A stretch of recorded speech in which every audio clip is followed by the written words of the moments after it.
राधा करावचित पल्लव वल्लरी के, राधा पदांक विलसन मधुर स्थली के, राधा यशो मुखर मत खगावली के, राधा विहार विपने रमता मनों में। कल की चर्चा के भीतर बड़े विस्तार से इस बात की चर्चा करी गई कि जो साधक इस मार्ग पर चल रहा है, जो इस मार्ग का पथिक है, जो श्री जी को प्राप्त करना चाहता है, उसे अपने जीवन के भीतर किन किन बातों का ज्ञान होना चाहिए, उसके जीवन के भीतर किन किन बातों का महत्व होना चाहिए, जिसे जाने, जिसे समझे, जिस पर चलकर वो अपने श्री जी के नवनिवृत्त निकुंज तक पहुंच पाए।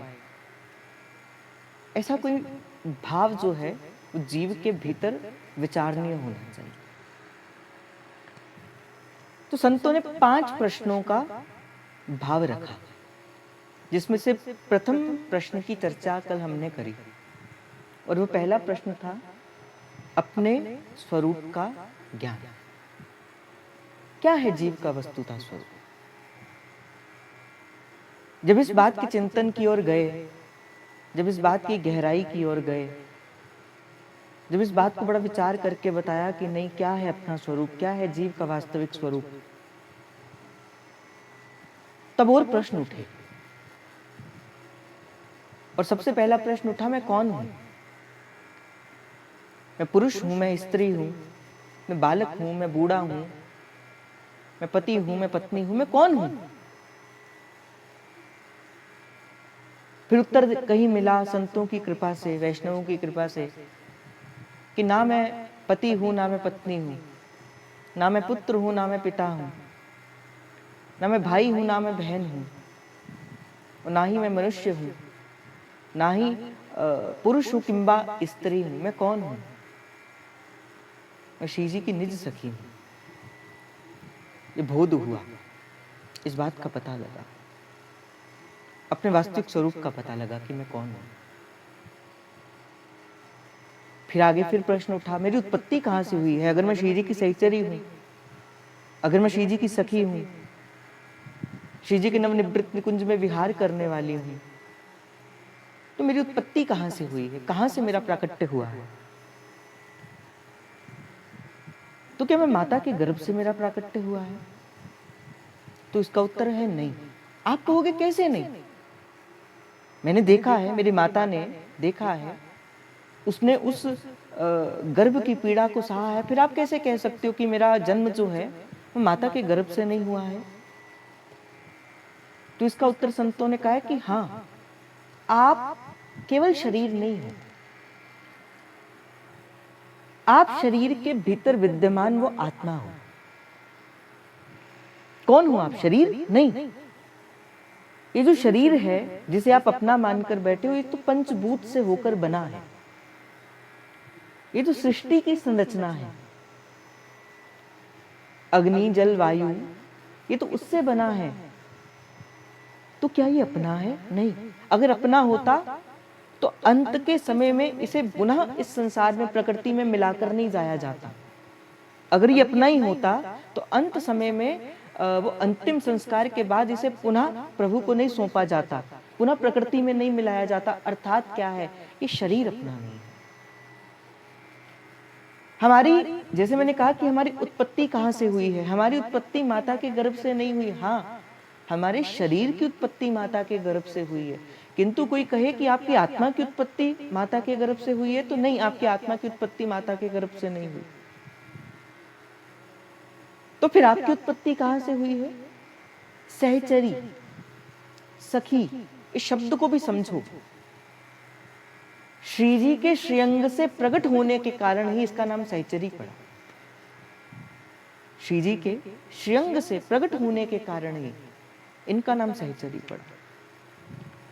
तो आपकी उत्पत्ति किसी माता के गर्भ से नहीं, किसी पिता के वीर्य से नहीं हुई है। आपकी उत्पत्ति तो भगवत इच्छा से, श्री जी की कृपा से, श्री जी के श्रीअंग से प्रकट हुई। आपकी जो आत्मा थी वो श्री जी के श्रीअंग से प्रकट हुई है। इसीलिए कहा गया कि सखियों के और श्री जी का मन एक है। वो क्यों एक है? इसका प्रमाण है भाई कि उत्पत्ति एक ही स्थान से हुई। अब तीसरा प्रश्न उठा, सहचरी रहती कहाँ है? ये अपना स्वरूप है ना। मैं कौन हूं, मेरी उत्पत्ति कहाँ से हुई, अब मेरा निवास स्थान कहाँ है? अब कोई कहेगा कि अच्छा तुम रहते कहाँ हो, कोई कहेगा कि मैं अपने शहर का नाम लेकर कि मैं उस शहर में रहता हूँ, इस भारत के अथवा भारत के बाहर रहता हूँ, इस नगर में, इस शहर में, इस तहसील में, इस जिले में मैं ऐसा रहता हूँ। किंतु मैं फिर आपसे कह दूं ये आपका शरीर है जो उस स्थान पर रहता है। वस्तुतः आप तो रहते वही हैं जहां आपका मन होता है। तो आप कहाँ रहते हो? जो आपका वास्तविक स्थान है, जो आपका वास्तविक घर है, वो कहाँ है? वो है श्री नवनिवृत्त निकुंज श्रीधाम वृंदावन। आप कहाँ के जीव हो? आप श्रीधाम निकुंजेश्वरी के निकुंज धाम के जीव हो। उस नवनिवृत्त निकुंज के आप जीवात्मा हो। इसी कारण से ही आपको उस निकुंज की रीति भी अच्छी लगती है, उसकी प्रीति भी अच्छी लगती है, उसकी बात करनी भी अच्छी लगती है और उसकी बात सुननी भी अच्छी लगती है। इसके पीछे ये कारण है। पहला प्रश्न कौन सा था? मैं कौन हूं? दूसरा, मेरी उत्पत्ति कहां से हुई? तीसरा, मेरा निवास स्थान कहां है? अब चौथा, कि मुझे कहां जाना है, मेरा लक्ष्य क्या है? क्योंकि सहचरी है। जिस दिन आपका मन स्वीकार कर लेगा मैं पुरुष नहीं हूं, मैं स्त्री नहीं हूं, मैं तो श्री जी की निज सखी हूं, निज अली हूं,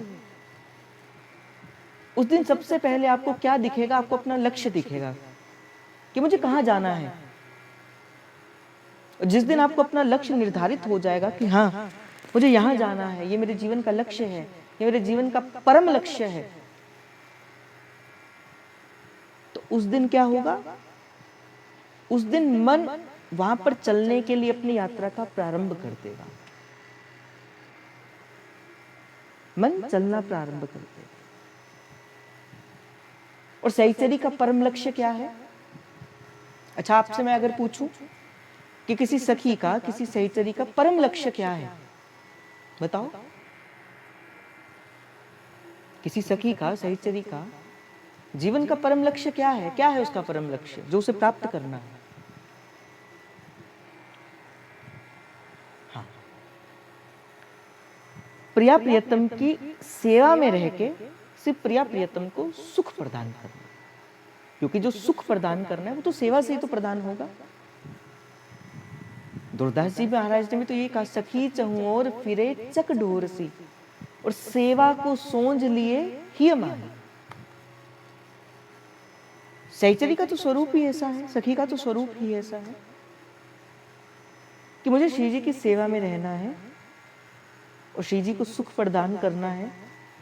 और जब श्री जी सुख से विहार करेंगी तो उसके दर्शनों को देख देख के बलिहार जाना है। यही सहचरी का सूत्र कि यूं नित्य विहरो सी ललिता दिक संग, श्री वृंदावन निज बाग, और लाडीजू थारो अविचल रहो जी सुहाग। ये आशीष देती है सहचरी। तो चौथा प्रश्न कौन सा हुआ कि मेरे जीवन का परम लक्ष्य क्या है? प्रभु की कृपा से, संतों की कृपा से फिर पांचवा प्रश्न यहां से प्रकट होता है।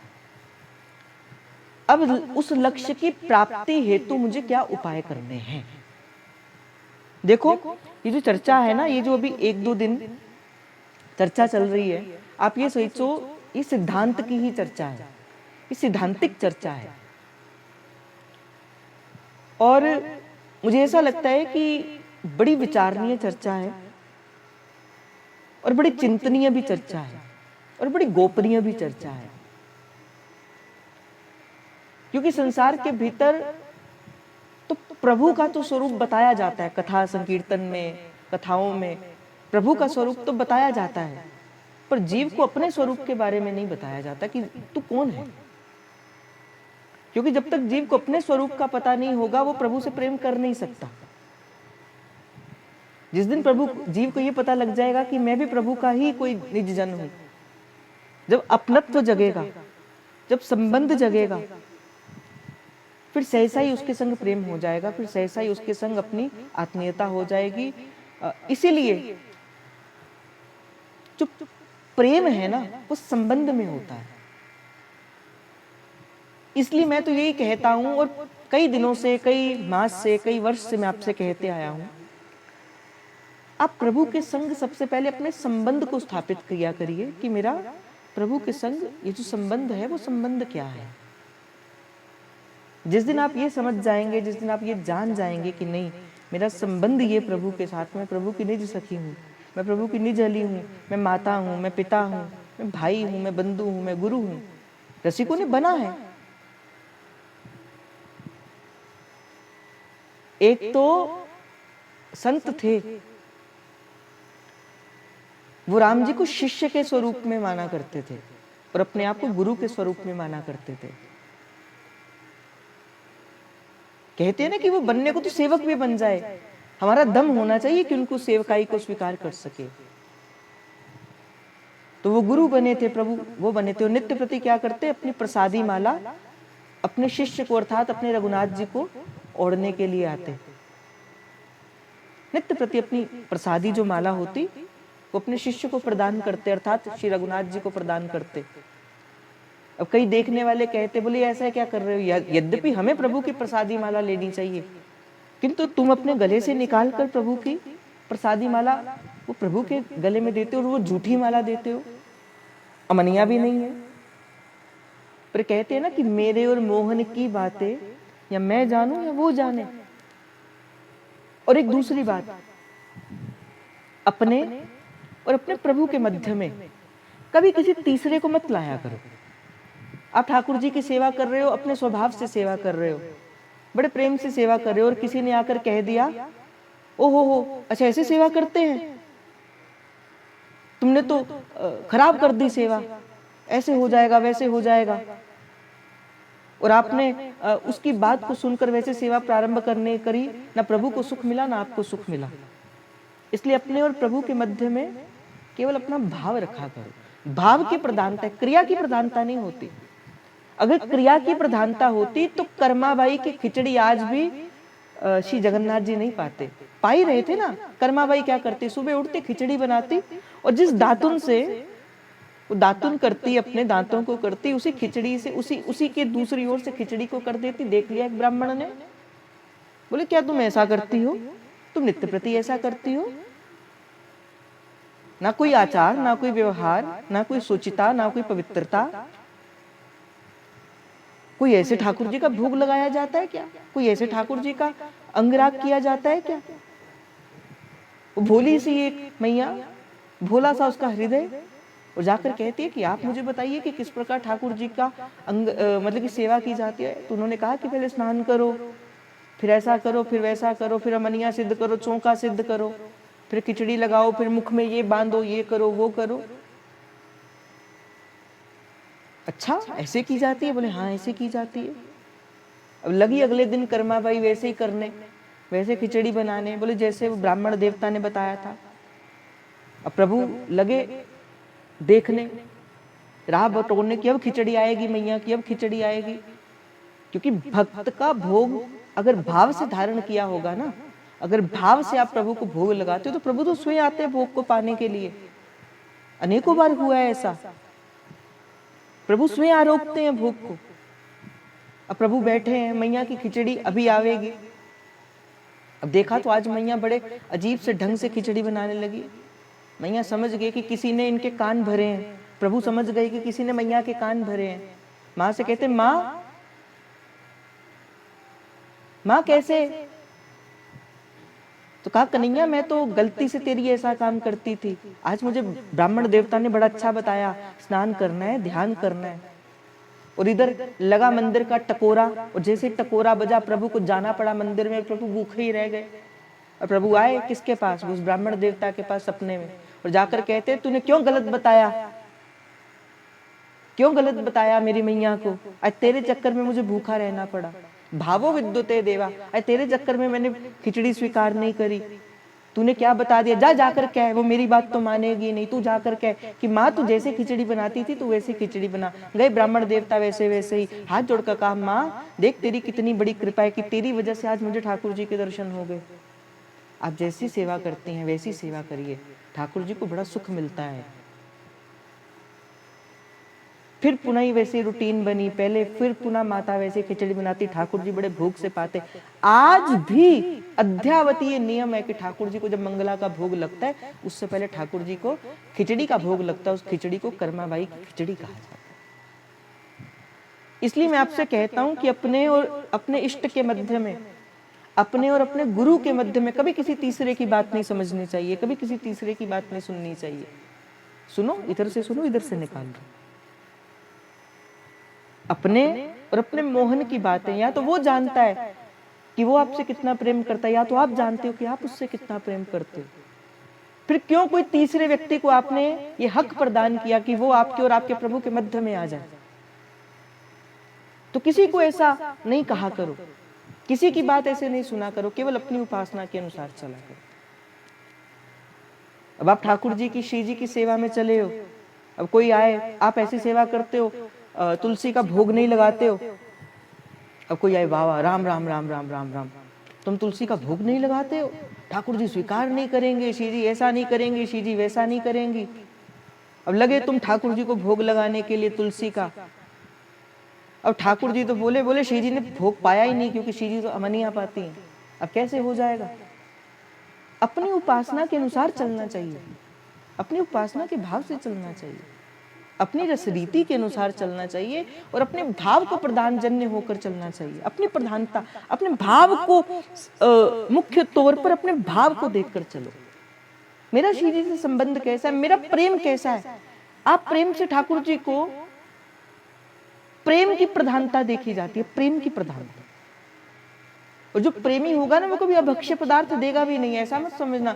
आप कहोगे कि ये जैसे अभी किसी ने कुछ कहा था, अभी किसी ने कुछ कहा था कि अच्छा प्रेम की प्रधानता, तो क्या ठाकुर जी को कुछ भी भोग लगा दे, क्या गलत भी भोग लगा दे, क्या कुछ ऐसा अभक्ष्य पदार्थ भी भोग लगा दे? भाई अगर वो प्रेमी होगा, वो जानता है कि मेरे प्रभु का स्वरूप कैसा है, वो कभी उसको कोई ऐसा भोग नहीं लगाएगा जो प्रभु की सेवा के अनुकूल नहीं होगा, जो प्रभु के सुख से दूर होगा। वो नहीं ऐसा कभी कोई आचरण करेगा। इसलिए किस उपासना से अपने भाव को लाड लड़ाना है, ये बात का बड़ा पता होना चाहिए। अच्छा, ये वाले कौन से 5 प्रश्न थे, समझ आए आपको कि नहीं आए? पहला, अपने स्वरूप का ज्ञान में, अपने स्वरूप के ज्ञान में फिर 5 प्रश्न थे। कौन कौन से थे? पहला कौन सा था, बताओ, लिखकर बताओ, कौन सा था पहला स्वरूप? मैं कौन हूं? अच्छा, मैं आपसे पूछूं, आप कौन हो? कौन हो आप? अच्छा, आप बोलोगे मैं हूं डॉन, है ना? कौन हो आप? अब देखे ना फिल्म ज्यादा देखते हो, बोले मैं हूं डॉन। मैं हूं श्री जी की निज सखी। और अगर मैं ये कहूं, थोड़ा सा चलो हास परिहास भी हो जाए, सखी डॉन ही होती है, श्री जी उसके निज बस ही होती है। और बताओ, ठाकुर जी से पूछना, बोले संसार का डॉन कौन है? ठाकुर जी जो सारे संसार को डराते हैं, भ्रकुटी विलासित कहा जाता है हमारे ठाकुर जी को। हमारे ठाकुर जी सारे संसार को डराते हैं, एक ऐसे करके उंगली उठाते हैं और एक वो आ जाता है, वो चक्र सा सारे को डरा देते हैं। और जब ठाकुर जी ललिता सखी के सन्मुख जाते हैं तो हाथ जोड़कर खड़े हो जाते हैं, बोले हे ललिता, कभी तो प्रियाजू से कहते, प्रियाजू मुझे इससे बचा लेना, ये ललिता विशाखा मुझे इन सखियों से बचा लेना, भाई मुझे बहुत डर लगता है इनसे, तो इसलिए मैंने कुछ गलत नहीं कहा। तो मैं कौन हूं? मैं श्री जी की निज सखी हूं, मैं श्री जी की निज अली हूं। ये तो पहला प्रश्न हो गया। अच्छा, अब दूसरा प्रश्न कौन था? अब दूसरा प्रश्न क्या था, बताओ?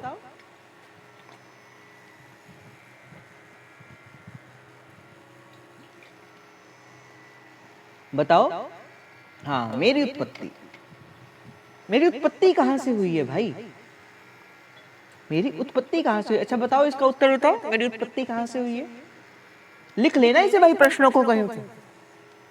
ये साधक जीवन के प्रश्न हैं और ये अंत तक आपको काम आएंगे, अंत तक। मेरी उत्पत्ति प्रभु से नहीं हुई, ना ना ना, गलत है प्रश्न। प्रभु से नहीं हुई,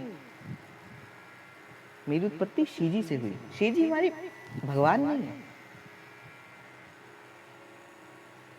अच्छा लगता है जब आपको ये पता लगता है कि भाई अच्छा मैं श्री जी के श्रीअंग से प्रकट हुई हूं? अच्छा लगता है कि नहीं लगता? सुनने में हृदय से प्रेम जगता है। मैं श्री जी के भीतर से प्रकट हुई हूं, हाँ मैं श्री जी की हूं। कितना अच्छा लग रहा है, लग रहा है कि नहीं लग रहा? इसका सुनना ही कितना अच्छा लग रहा है, इसका विचार ही कितना सुंदर लग रहा है, कितना मधुर लग रहा है ना? तो इसका अर्थ क्या है? हाँ भाई, वही है स्वरूप। अब तीसरा प्रश्न, और तीसरा प्रश्न क्या था? बताओ।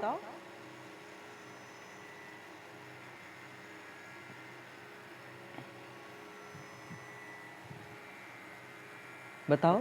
नहीं नहीं, ये नहीं था। तीसरा प्रश्न कहाँ था? मैं कहाँ रहता हूँ, कहाँ से आई हूँ या कहाँ रहती हूँ? बताओ, इसका उत्तर क्या है? मुंबई, दिल्ली?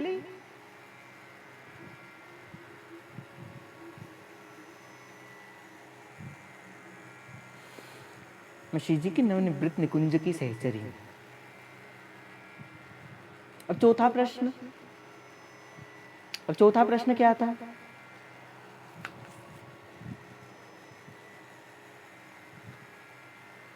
अब चौथा प्रश्न क्या था? अब ये भी बताओ। हाँ, मेरे जीवन का परम लक्ष्य क्या है? तो अच्छा बताओ, इसका उत्तर भी बताओ। अच्छा, मेरे जीवन का परम लक्ष्य क्या है?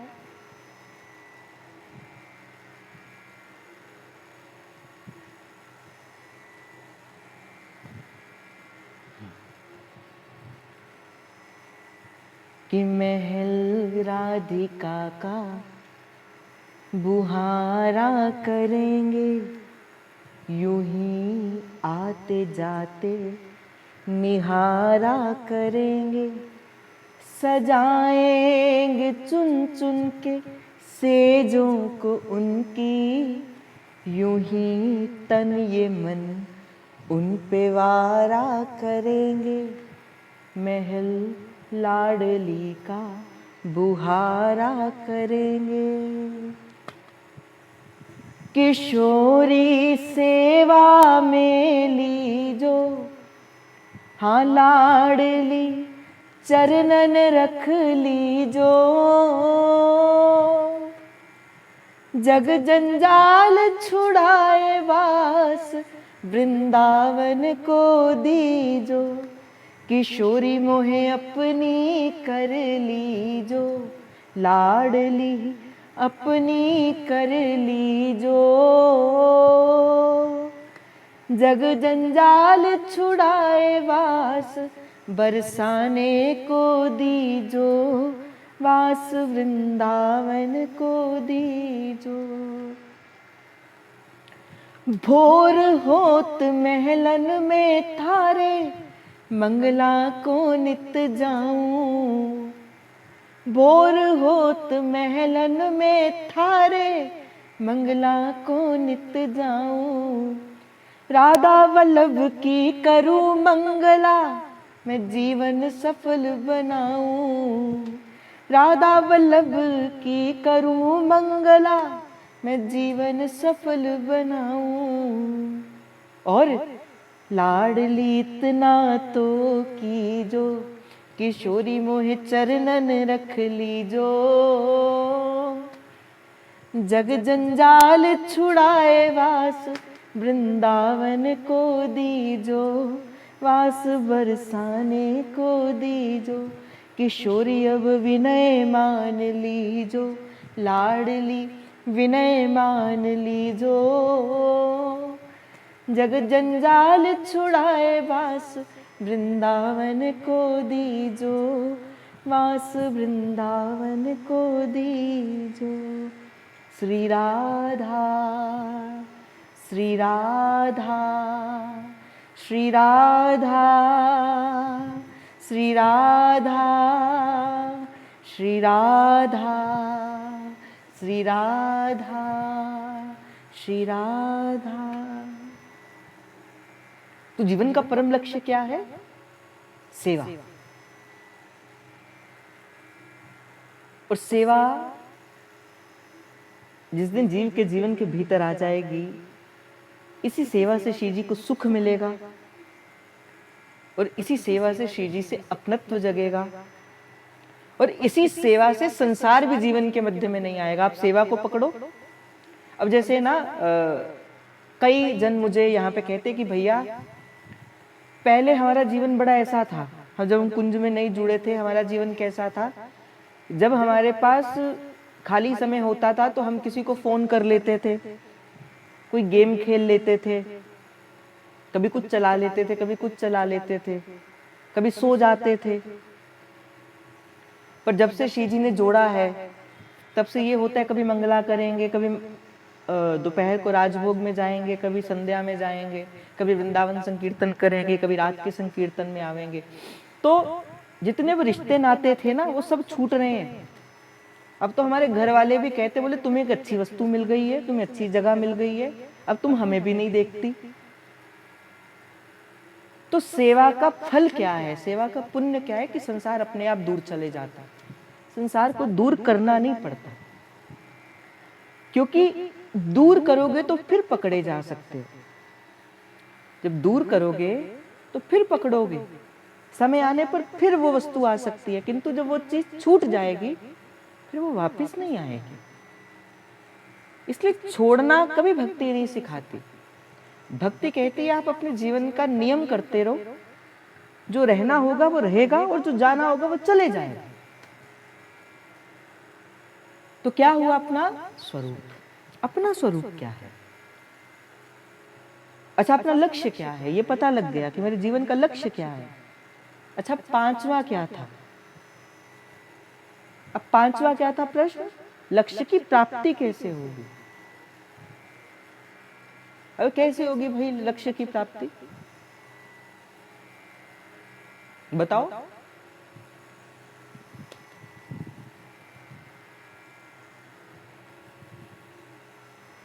बताओ लक्ष्य की प्राप्ति कैसे होगी? हाँ बिल्कुल सही, यही मेरा उत्तर था जो अभी इन्होंने दिया। सत्संग, सेवा और सुमिरन। सत्संग, सेवा और सुमिरन। क्योंकि सत्संग बिन गुरु की कृपा से प्राप्त होगा ही नहीं। प्रथम भगति संतन करी संगा, दूजी रति मम कथा प्रसंगा, श्रवणम कीर्तनम विष्णोर पाद सेवनम। तो ये तो ऐसा ही है और ऐसे ही चलेगा। तो ये 5 प्रश्न हुए, इन्हें लिख लेना कहीं पे भाई, भूल जाओगे, आप भी भूल जाओगे, मैं भी भूल जाऊंगा। तो ऐसा नहीं करना, इसे समझना। और मैंने एक भी दिन आपसे कहा था कि जब सत्संग को सुनने आते हो तो 3 गुण होते हैं सत्संग के। पहले सत्संग को सुना जाता है। क्या किया जाता है? सुना जाता है, श्रवण किया जाता है। बड़ी प्रभु की कृपा होती है, बड़े भाग मिलहि सत्संगा, कहते हैं ना, बड़े संत कृपा होती है, प्रभु कृपा होती है। यही तो कहा था हनुमान जी को विभीषण जी ने कि मेरे प्रभु ने मुझे देख लिया है, बिनु हरि कृपा मिले नहीं संता। यही तो कहा था। और क्या कहा था कि मुझे बड़ी प्रभु की कृपा हो गई है, मुझे लगता है कि मेरे रघुनाथ जी ने मुझे प्रेम से भरकर निखार लिया है, तभी तो मेरे जीवन के भीतर संत आया और आपके संग से मेरा सत्संग हो रहा है। प्रभु की कथा कीर्तन वार्तन नाम ये क्या है? सत्संग ही तो है। और मुझे आजकल ना बड़ा, जो कहना तो नहीं चाहिए पर विषय आ गया तो मैं कह रहा हूं, आजकल के लोगों ने सत्संग का स्वरूप बड़ा बदल के रख दिया। आज के समय में हमें पता ही नहीं लगता कि सत्संग होता क्या है। हमें लगता है कि नाच लिया, गा लिया, कुछ नृत्य कर लिया, कुछ ऐसा कर लिया, कुछ वैसा कर लिया, कुछ खा लिया, कुछ पी लिया। और आजकल तो लिखा जाता है कि भाई सत्संग के बाद खाने की व्यवस्था की जाएगी। होता है ना आजकल, सत्संग के बाद प्रसादम की व्यवस्था की जाएगी, सत्संग के बाद आपको खाया। और आधे लोग तो भाई खाने के लिए ही जाते हैं। और सत्संग में तो कम लोग होंगे, सत्संग में 100 लोग होंगे और खाने के समय में 150 लोग हो जाएंगे। श्री जी का प्रसादम, ठाकुर जी का प्रसादम कितने बजे से? 10 बजे से शुरू हो जाएगा। आज ही मैं यहाँ से कहूँ भाई आपको यहाँ पे सत्संग के बाद यहाँ पे खाने पीने का मिलेगा, अभी 150 लोग बैठे हो तो फिर तो देखना 1000 लोग भी बैठ जाएंगे। सत्संग का प्रसाद खाने पीने से नहीं होता, नहीं, गलत बात है। सत्संग का प्रसाद क्या होता है? जो गुरुजनों ने बताया है, सत्संग का प्रसाद होता है विचार, जो आप अपने जीवन के भीतर लेकर आते हो। उस प्रसाद का क्या है? आपने पाया, 2, 4, 5, 10 घंटे तक आपके उधर में रहेगा, उसके बाद विष्ठा के स्वरूप में बाहर निकल जाएगा। पर वो जो विचार आप सत्संग का अपने जीवन के भीतर लेकर आओगे, आप विचार करो, वो जो विचार आपके भीतर गया, आपका जीवन भर वो विचार संग रहेगा। तो बताओ किस प्रसाद की महत्ता ज्यादा है? कौन सा प्रसाद आपके लिए अच्छा है कि वो प्रसाद पाना अच्छा है? नहीं, ये प्रसाद पाना अच्छा है। विचार रूपी जो प्रसाद है, सत्संग का प्रसाद क्या? विचार है, जो गुरु के मुख से निकला है, जो संत के मुख से निकला है, जो किसी वैष्णव के मुख से निकला है। और वैष्णव के मुख से निकलेगा तो वो तो प्रभु का ही तो प्रसाद निकलेगा। वैष्णव ने अपने भीतर जो लेकर गया वो प्रभु का प्रसाद ही तो लेकर गया, उसने वो प्रसाद ही तो आपको दिया है अपने विचार के स्वरूप में। तो आज मुझे कई बार मैं जाता हूँ, अच्छा कोई नाच रहा है, कोई गा रहा है, कोई कुछ कर रहा है, कोई कुछ कर रहा है, और सत्संग की बड़ी गंदी सी व्यवस्था करके रख दी है, जहां नाम को छोड़कर बाकी सब कुछ होता है। हमारी हित की रीति ये नहीं है, बड़े ध्यान से इस बात को सुनना। हमारी उपासना ऐसी नहीं है। हमारी उपासना कैसी है? बड़ी सुकोमल सी है। दुर्दास जी महाराज कहते कली चटकती है, मेरी श्री जी को शम हो जाता है। कली चटकती है, कली के चटकने से फूल की कली टूटती है। मेरी श्री जी श्रम कर जाती हैं, डर जाती हैं, क्या होगा? ऐसा नहीं किया जाता। मैंने देखा है रसिकों को कितनी सुकुमारिता से श्री जी के श्रीअंग के सामने सामने बोलते हैं। जब पद गायन किया जाता है ना श्री जी के सन्मुख, कितने प्रेम से किया जाता है। जावक जुत जुत चरण लली के, बड़े कितने प्रेम से किया जाता है। प्रेम से रसिकों ने गाया है, प्रेम से लाड लड़ाया है। और आज के समय के अंदर मुझे इतना बता कान्हा तेरा रंग काला क्यों? क्योंकि तेरा हृदय काला है, इसीलिए तुझे प्रभु का रंग काला दिखता है। किंतु प्रभु काले थोड़ी हैं भाई। अब बता कान्हा तेरा रंग काला क्यों, तेरा रंग पीला क्यों? अब और बड़े बड़े खतरनाक है। अब और पता नहीं किस किस धुनों में प्रभु के सत्संग के वो बनाए हुए हैं। मुझे कष्ट होता है। जो हमें वो अच्छे नहीं लगते तो श्री जी को कैसे अच्छे लगेंगे? कभी गाना ही हो ना श्री जी के सन्मुख, कुछ गाना ही हो, कुछ उनको सुनाना ही हो, तो रसिकों के पद सुनाया करो। कब टेर के निकट बिठाओ, कब अपनो भाग्य मना। क्यों? क्योंकि जो रसिकों के शब्द है ना, ये उनके भाव है, ये उनकी हृदय है। और रसिकों के शब्द को सुनने के लिए श्री जी सन्मुख अवश्य आते हैं। जब कोई रसिक पुकारता है, जब बाह पकड़े अपनइयो, तब सब सोने छुड़इयो। जब रसिक कहता है, जब रसिक कहता है कि नहीं स्वामिनी जी, इति वदति भोरी अकुलाई, तुम छमियो मारी डिठाई, कब टेर के निकट बिठाओ, कब हेर के अंक लगाओ। यही तो हर रसिकों ने कि मुख चंद की वो चांदनी ये कुंज में छाई रहे, छवि पान मत चको रखियाँ देखी भोराई रहे। ये मेरी रसना चाहत की रसगन तुम्हें टेरत रहे, ये बंक गर्बीली सदा मगरावरो हेरत रहे। ये रसिकों के शब्द हैं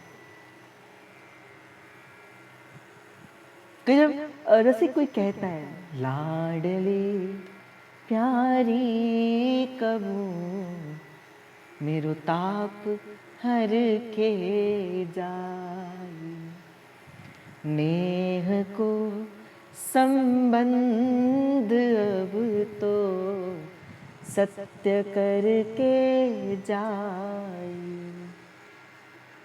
हो जो ढूंढत गिर पड़ूंगी, हार थक के राह में हेरी मृदु मुस्काई मेरी, बुझ पकड़ के जाइयो। ऐसे ऐसे पद सुनाया करो स्वामिनी जी से।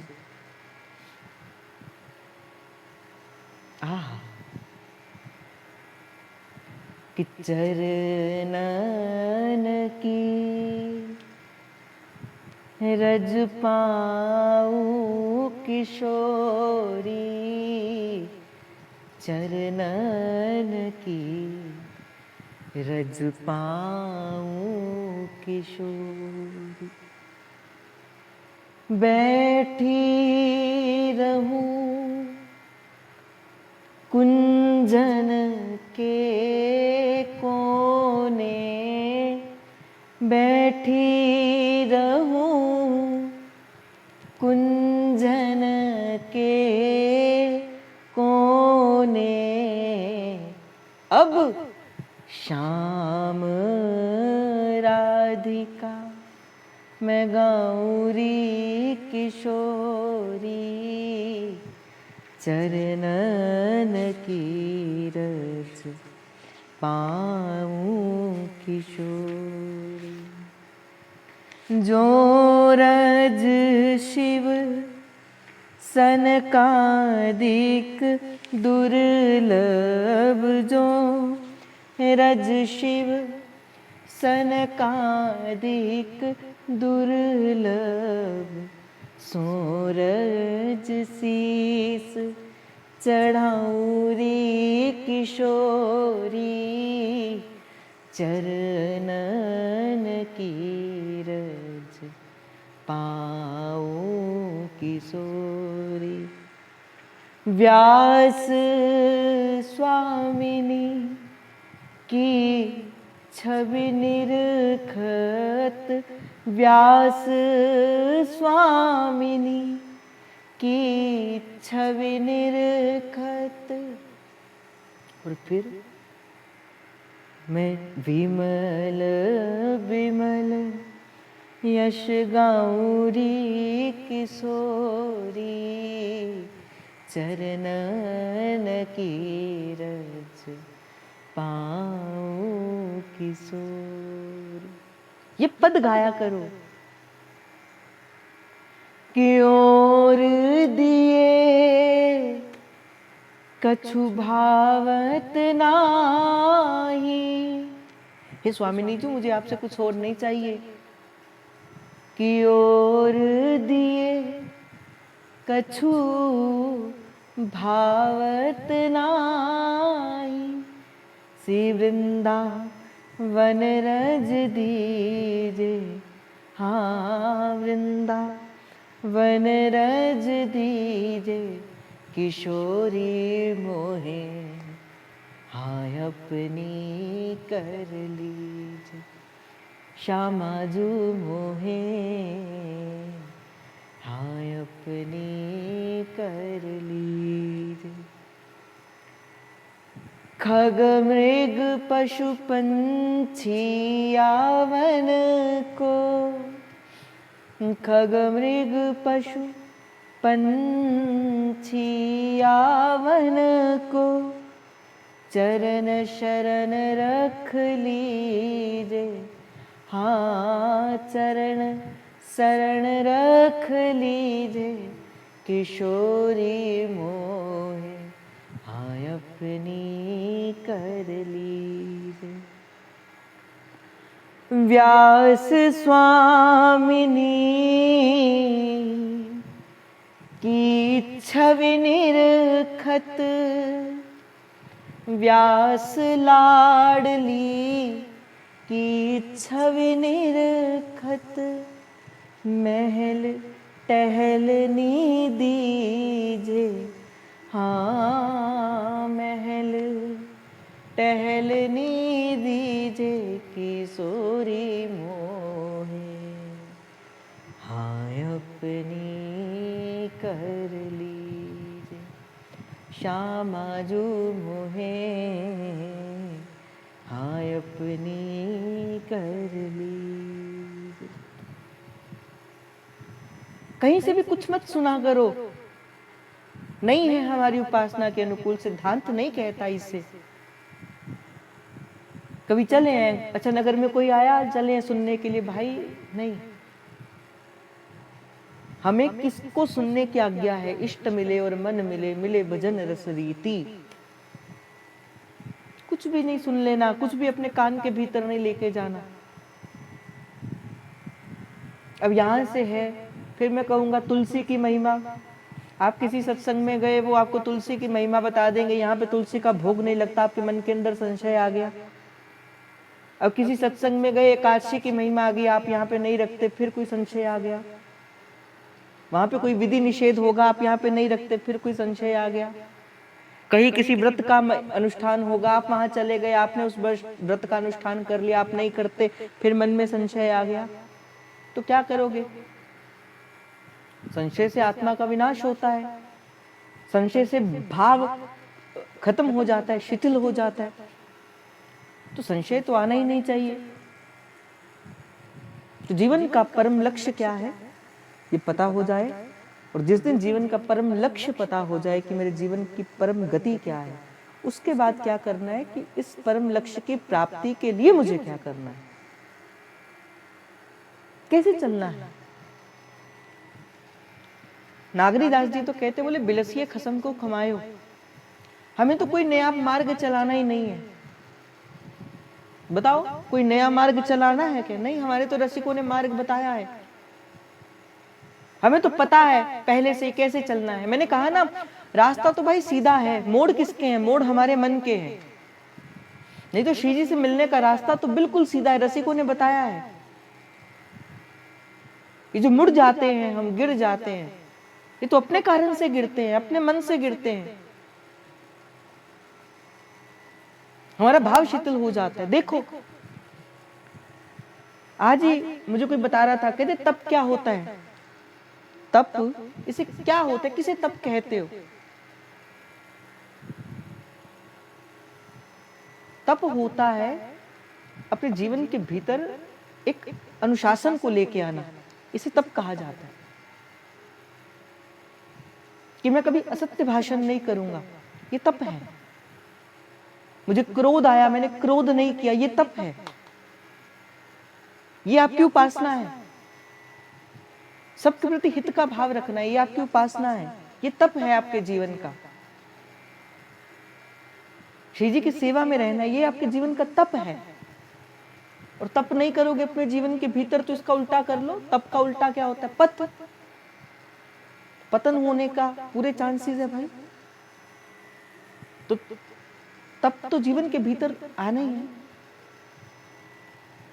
नहीं आएगा तो भाई कुछ नहीं बनेगा। तो ये चीजों को अपने आप को समझना है, विचार करना, विचार पूर्ण हुआ करो अपने जीवन के अंदर। तो मैं आपसे कह रहा था, जहां से ये भाव चला कि सत्संग के भीतर आए हो तो कुछ भी नहीं कर लेना, और सत्संग को सबसे पहले सुना जाता है। और कैसे सुना जाता है? मर्यादा से सुना जाता है। भागवत जी के अंदर तो एक पूरा अध्याय है सत्संग को, कथा को सुनने की मर्यादा क्या है। सबसे पहले मर्यादा है कि जो कथा को कह रहा है वो उस समय के लिए, उस काल के लिए जब वो पीठ पर विराजमान है, वो व्यासाचार्य है। उनके मुख से जो निसृत हुआ है, उनके मुख से जो निकला है, उस समय हाथ जोड़कर प्रणम्य है। एक बार एक संत कथा कर रहे थे। उन्होंने कहा कि अशोक वाटिका के भीतर प्रभु जब हनुमान जी गए, हनुमान जी को वहां पे लाल फूल मिले। अब हनुमान जी ने कहा कि नहीं, श्वेत फूल मिले। उनको श्वेत रंग के, साफ रंग के फूल मिले, व्हाइट कलर के उनको फूल मिले, सफेद रंग के। कथा समाप्त हुई, हनुमान जी आए, बोले आप गलत कथा करते हो। तो कहा ऐसे कैसे? बोले वहां पे जो रंग के फूल थे वो थे लाल। क्या हम क्या जाने? जो संत उस समय पीठ पर विराजमान थे बोले हम क्या जाने, हमारे गुरु हमें जो लीला दिखाते हैं हम तो वही लीला आपके सन्मुख प्रकट करते हैं। मैं आपसे इसीलिए कहता था, जो सत्संग, जो कथा करता है ना, वो कथा कभी अपने मन के भाव से नहीं करता। उसको जो लीला दिखती है, उसको जो लीला उसके हृदय के भीतर आती है, वो वही लीला को शब्दों के रूप में पिरोकर आपके सन्मुख प्रकट करता है। वो अपनी तरफ से कोई बात नहीं कहता। अगर वो सच में अपने ठाकुर का यश गाने के लिए है, कहा मैं कुछ नहीं कह सकता, गुरु की कृपा से जो मेरे भीतर जो लीला आ रही है, मैं उस लीला को प्रकट कर रहा हूँ। और मेरे भीतर लीला आई कि अशोक वाटिका में सफेद रंग के फूल थे। हनुमान जी ने कहा नहीं, वो लाल रंग के थे। तो कहा तुम्हें कैसे पता? बोले मैं ही हनुमान हूँ। कहा नहीं, देखो इसका उत्तर तो कौन देगा? इसका उत्तर श्री राम जी देंगे। गए दोनों राम जी के पास। राम जी ने कहा देखो, न तुम गलत थे न तुम गलत थे, सफेद ही रंग के वो फूल थे। पर हनुमान जी से कहते, हनुमान जी आपके नेत्रों के भीतर इतना क्रोध था उस समय कि मैया के उस भाव को देखकर आपके भीतर इतना क्रोध जगा कि वो लालिमा के कारण आपको वो श्वेत रंग के फूल लाल दिखे। नहीं तो आप भी कुछ गलत नहीं कह रहे और वो व्यास जी भी कुछ गलत नहीं कह रहे, वो दोनों अपनी अपनी जगह पे सही हैं।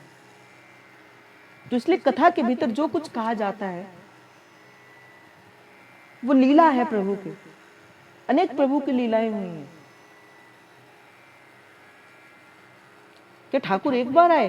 क्या कन्हैया एक बार आए? क्या हनुमान जी एक बार आए? अब एक बार एक कथा चल रही थी। अब जो व्यास जी बैठे उन्होंने कहा कि हनुमान जी लंका तैर कर गए। फिर आ गए हनुमान जी, कहा आप गलत कथा कहते हो। तो बोले कैसे? बोले मैं हनुमान जी तो उड़ कर गए थे लंका, वो जो सागर पार किया था 100 योजन का, वो तो उड़ कर गया था। तो बोले मैं कैसे मानूं, मेरे तो गुरु ने कहा है कि हनुमान जी तैर कर गए थे। अब बोले इसका उत्तर कौन देगा? बोले इसका उत्तर तो मेरे गुरु देंगे। गुरु के पास गए। अब गुरु के पास गए, कहा कि देखो ये कह रहे हैं कि हम तैर कर गए थे, हम तो उड़ कर गए थे, हमें पूर्णतः याद है हम उड़ कर गए थे। अब वो संत जो थे प्रभु के द्वारा ही कोई प्रभु के निज दास होंगे, कहा भीतर एक संदूक पड़ा है, उसमें से लाल रंग की लंगोटी को लेकर आओ। हनुमान जी गए भीतर, संदूक खोला, वो देखा अनेकों लंगोटियां पड़ी हैं। अब कहा कि किस लंगोटी को लेकर आऊं, यहाँ तो अनेकों लंगोटियां हैं। संत ने कहा बाहर आ जाओ। बाहर आए, कहा जितनी लंगोटियां हैं ना हनुमान जी, इतने आपके जन्म हो चुके हैं। ये तो आपको इस बार का याद है कि आप उड़कर गए थे, किसी कथा में आप चलकर भी गए थे, किसी कथा में आप तैर कर भी गए थे, किसी कथा में आप रेंग कर भी गए थे। तो अनेक अनेक कथा में अनेक अनेक भाव से, तभी तो कहते हैं कि सारे संसार की समुद्र की स्याही से भी अगर प्रभु का यश लिखा जाए तो वो पूर्ण नहीं हो सकता। हरि अनंत, हरि कथा अनंता।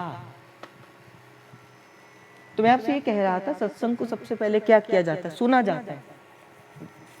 अच्छा, आगे क्या किया जाता है? सुनने के बाद क्या किया जाता है बताओ? बड़ी बार मैंने आपको बताया।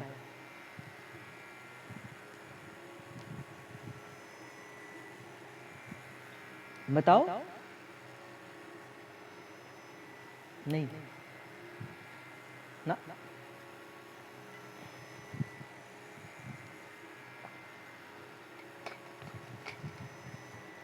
देखो अब बीच में ना कभी आपने बीच की वस्तु को पकड़ा ही नहीं।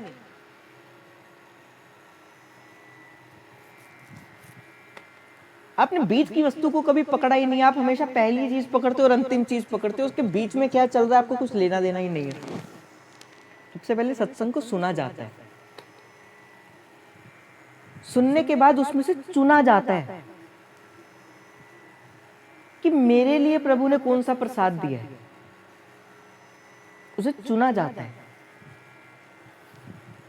फिर चुनने के बाद उसे बुना जाता है। बुना अर्थात अपने जीवन के भीतर धारण किया जाता है। तो ये तीन चीजें होती हैं सत्संग की। सबसे पहले सुना जाता है, फिर चुना जाता है मेरे लिए क्या था, फिर उसके बाद उसको बुना जाता है कि मेरे जीवन में इसका क्या लक्ष्य हुआ।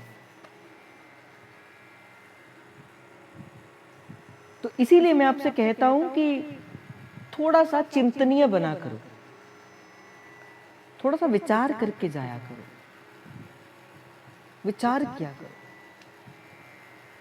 कभी एकांत में बैठे, श्री जी के सन्मुख बैठे, एकांत में बैठे, विचार करो आज प्रभु आपने मुझे क्या प्रसाद दिया।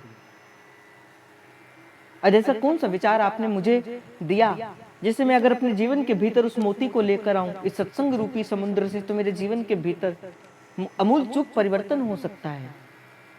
इसीलिए तो शब्द को ब्रह्म कहा जाता है। इसलिए तो रसिकों ने ब्रह्म की जो है वो नमस्कार किया है, क्योंकि जो शब्द होते हैं वो अपने भीतर ऊर्जा को लेकर बैठते हैं।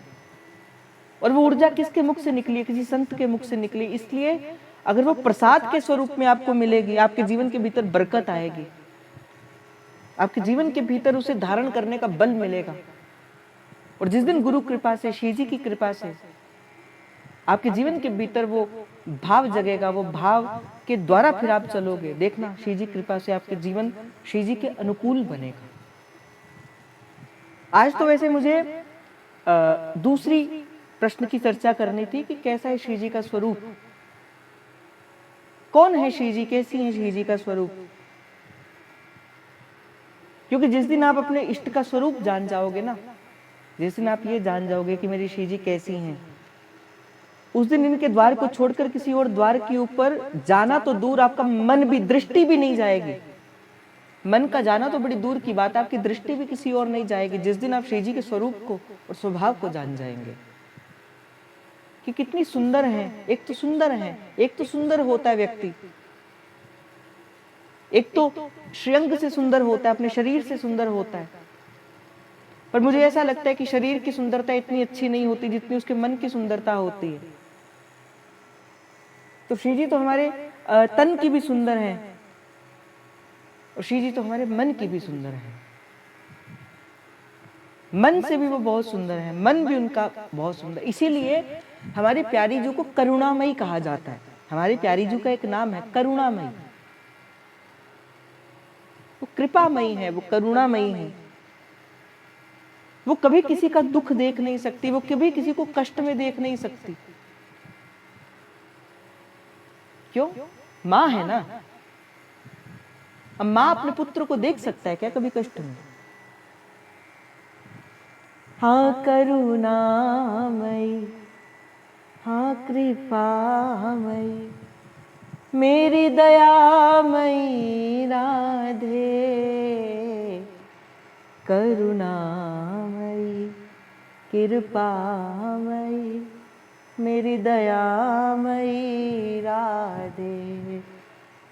हाँ करुणामयी कृपामयी मेरी दयामयी राधे, करुणामयी कृपामयी मेरी दयामयी राधे, हाँ करुणामयी कृपामयी मेरी दयामयी राधे, करुणामयी कृपामयी मेरी दयामयी राधे। आज तो दूसरी लीला की चर्चा थी, दूसरे प्रश्न की चर्चा थी, कैसा इष्ट का स्वरूप, और मैंने प्रारंभ भी कर दी थी। पर कुछ श्री जी ने ऐसा आज लीला करी कि ऐसी प्यारी जू ने लीला करी कि प्यारी जू ने कहा कि बेटा अभी तू रुक। मैं इनसे कह रहा था, मैंने कहा ऐसा क्यों किया आपने? अब बोले पहले इनको, इनके भीतर थोड़ी लालसा को जगाओ। मैं भी श्री जी से कह रहा, मैंने कहा आपने क्यों ऐसा किया? 20 मिनट आज सत्संग प्रारंभ हुआ, आपने क्यों ऐसा किया? यद्यपि सब कुछ ठीक था, फोन एकदम से हैंग हो गया, चले ही ना, ऊपर से आपके फोन आने शुरू हो गए, वो और हैंग हो गया, और जब मैसेज जा रहे हैं ना कुछ हो रहा है ना कुछ खुल रहा है। और मैं इनको देख कर कह रहा हूं, मैंने कहा ये काहे की लीला करती। अब कुछ कह रहे भैया गायब हो गए, अब इनको क्या पता गायब हुआ कि क्या हुआ। भाई इनकी बातें, इनकी लीला यही जाने। हो सकता है कोई ऐसा हम जैसा पापी हृदय आ गया होगा, श्री जी ने बोला होगा भले पहले इसको बखाओ, या कोई ऐसा रसिक होगा जो थोड़ा लेट हो गया होगा, श्री जी ने कहा पहले उसको आ लेने दो। दो ही चीजें है ना। और श्री जी का हो सकता है कि कोई निज जन हो, अब वो हो ही लेट हो गया हो, अब श्री जी ने बोला हो पहले उसको लेकर आना हो। तो इसीलिए भाई ये जो सत्संग होता है ना, ये सबके लिए नहीं होता। किसी एक जन, कोई विशेष ऐसा जन श्री जी का प्रिय होता है, कोई ऐसा एक प्यारा होता है लाडली का, जिसके लिए सारी व्यवस्था की जाती है। ये बड़े बड़े ये जो सत्संगों के जो आयोजन किए जाते हैं ना, ये किसी एक जन के लिए या दो जनों के लिए होता है। तो बड़ी लाडली जी की कृपा हुई, बड़ी मुश्किल से। इसको मैंने बार बार बोला फोन को, मैंने कहा देख भाई तू ही तो है मेरा एक साधन, और मैंने कहा तू ही तो है कितनों का वो करने वाला। तो फिर फोन मान गया, इसने बोला चल भाई अब प्रारंभ कर। उसने प्रारंभ किया, तो जब प्रारंभ किया तो चला, फिर सत्संग चला, और श्री जी की कृपा से ऐसे ही सत्संग चला। तो आज का भाव बड़ा प्यारा, श्री लाडली जी के चरणों में समर्पित। देखो भाई, अगर तो आपको श्री जी की चर्चा सुननी है, अगर तो सुननी है श्री जी की चर्चा, तो कल समय से पहले आना, नहीं तो नहीं आना। ठीक है, या तो पहले आना नहीं तो मत आना। और अगर नहीं आना तो मैं फिर अष्टयाम की सेवा को बंद करके अष्टयाम की चर्चा को प्रारंभ करके उसको फिर विश्राम की ओर लेके जाऊं।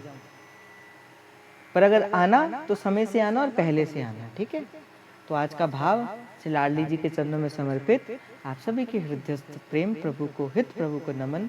जय जय श्री हरिवंश, जय जय श्री हरिवंश, जय जय श्री हरिवंश। प्रणाम।